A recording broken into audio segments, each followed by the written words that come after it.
అమ్మాయి phone lift చేసింది sir. జై హింద్ సార్. జై హింద్. వాట్సాప్ అప్డేట్ చేయండి. రెడీ. అమ్మాయి అంటుంది సార్, ఇప్పటిదాకా మనం ఎక్స్పెక్ట్ చేస్తున్న ప్యాకేజ్ రాలేదు సార్ అంటే మీ టైం చూసారు సార్.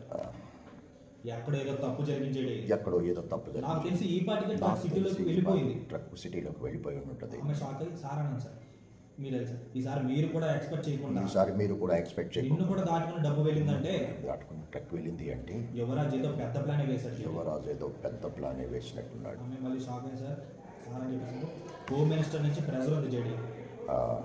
హోమ్ మినిస్టర్ చెప్పేసి ఎలా అయినా డబ్బు ఏజెంట్ చేతికి వెళ్ళకుండా ఆపాలి. ఏజెంట్ చేతికి వెళ్ళకుండా ఆపాలి. వెళ్ళదు సార్, ఈసారికి యువరాజ్ నా నుంచి తప్పించుకుని వెళ్ళుండొచ్చు, కానీ ఆ డబ్బుని చేతులు బాగానే వచ్చారని చెప్పేసాను సార్. కేదార్ కూడా ఫోన్ తీసుకున్నాడు. యువరాజ్ ఆ డబ్బుని ఎక్కడ దాచి కనిపెట్టి తీసుకొచ్చినా రేపు తీసుకొచ్చే బాధ్యత మాస్టర్ అంటారు సార్. మీరు వెళ్ళదు సరే, రేపు ఈవినింగ్ మనీ రికవర్ అవ్వాలి. అదే నేను మీకు ఇవ్వగలిగే.